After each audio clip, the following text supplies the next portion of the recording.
നമസ്കാരം. ക്രിസ്തുവേശു ചെയ്ത അത്ഭുത പ്രവൃത്തികളെ പറ്റിയുള്ള ചില വിവരങ്ങളാണ് ഇന്ന് നിങ്ങളുമായി പങ്കുവെക്കുന്നത്. ഓരോ ദിവസവും പ്രഭാതത്തിൽ യേശു വീട്ടിൽ നിന്നിറങ്ങി ഒരു ഏകാന്ത സ്ഥലത്ത് നിന്ന് പ്രാർത്ഥിക്കുന്ന പതിവുണ്ട്. ശിമോനും അവൻ്റെ സ്നേഹിതരും കൂടെ യേശുവിനെ തേടി നടന്നു. അവർ യേശുവിനെ കണ്ടെത്തിയപ്പോൾ പറഞ്ഞു, എല്ലാവരും നിന്നെ അന്വേഷിക്കുന്നു. നമുക്കടുത്തുള്ള മറ്റു പട്ടണങ്ങളിൽ പോയി ദൈവത്തെക്കുറിച്ച് പറയാം, അതിനായിട്ടാണല്ലോ ഞാൻ വന്നത്. യേശു അവരോട് പറഞ്ഞു. അങ്ങനെ യേശു ഗലീലയിലെങ്ങും ചുറ്റി സഞ്ചരിച്ചു, സിനഗോഗുകളിൽ പ്രസംഗിക്കുകയും ഭൂതങ്ങളെ പുറത്താക്കുകയും ചെയ്തു. അപ്പോൾ യേശു ഒരു കുഷ്ഠരോഗിയെ സൗഖ്യമാക്കുന്ന രംഗമുണ്ട്. വൃത്തിഹീനമായ ഒരു ത്വക്ക് രോഗമാണ് കുഷ്ഠം. ഈ രോഗമുള്ളവരെ വേറെ മാറ്റിയാണ് താമസിപ്പിച്ചിരുന്നത്.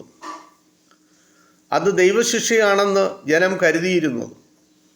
ചിലതരം കുഷ്ഠം ക്രമേണ സുഖപ്പെടുമായിരുന്നു. അങ്ങനെയുള്ളവരെ പുരോഹിതർ പരിശോധിക്കും. രോഗം ഭേദമായോ ഇല്ലയോ എന്ന് തീരുമാനിക്കുന്നത് പുരോഹിതരാണ്. അപ്പോൾ മാത്രമേ ആ വ്യക്തിക്ക് തിരികെ പ്രവേശനമുണ്ടായിരുന്നുള്ളൂ.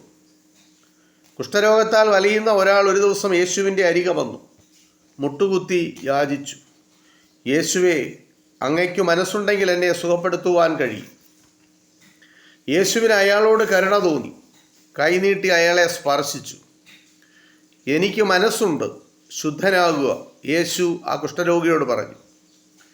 ഉടനെ അവൻ്റെ കുഷ്ഠം മാറി. നോക്കൂ, ഇക്കാര്യം നീ ആരോടും പറയരുത്. നീ പോയി പുരോഹിതനെ നിന്നെ തന്നെ കാണിച്ചു കൊടുക്കുക. പിന്നീട് നിനക്ക് സൗഖ്യമായി എന്ന് ജനം അറിയട്ടെ. യേശു അവനെ പറഞ്ഞയച്ചു. എന്നാൽ അയാൾ പുറത്തിറങ്ങി എല്ലാവരോടും ഇക്കാര്യം പറഞ്ഞു. യേശു ചെല്ലുന്നിടത്തെല്ലാം ജനം തന്നെ തിരിച്ചറിഞ്ഞു. ഏകനായിരിക്കണമെന്ന് എപ്പോഴും കരുതുമ്പോഴും ആളുകൾ യേശുവിൻ്റെ അടുക്കൽ വന്നുകൂടി. അങ്ങനെ ഇരിക്കുമ്പോൾ യേശു ഒരു പക്ഷപാത രോഗിയെ സൗഖ്യമാക്കുന്ന രംഗം വിശുദ്ധ ബൈബിളിൽ പ്രതിപാദിക്കുന്നുണ്ട്. പാലസ്തീനിലെ വീടുകളുടെ മേൽക്കൂര പൊതുവെ പരന്നവയായിരുന്നു. ബലമുള്ള കമ്പുകളും മണ്ണും ഉപയോഗിച്ചായിരുന്നു അവയുടെ നിർമ്മാണം.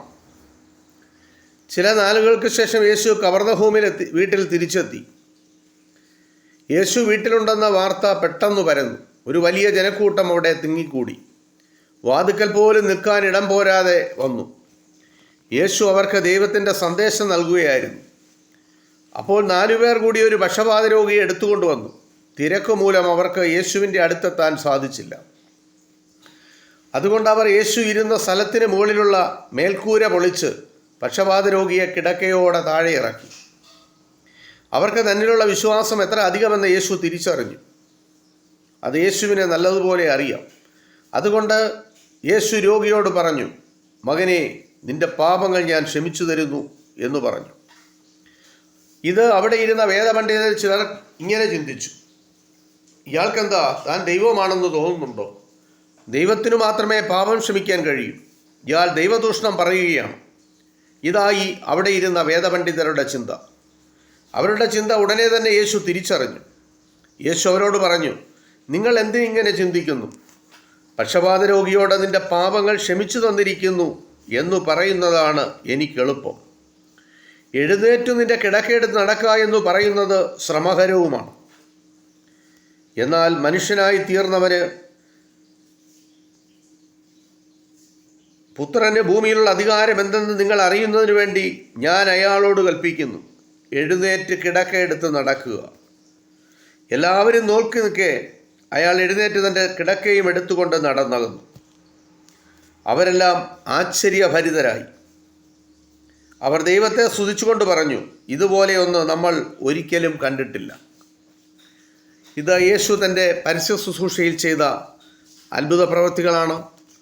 വിശുദ്ധ ബൈബിളിൽ പ്രതിപാദിച്ചിട്ടുള്ള ഈ അത്ഭുത പ്രവൃത്തികൾ ഇത്രമാത്രം. നന്ദി, നമസ്കാരം.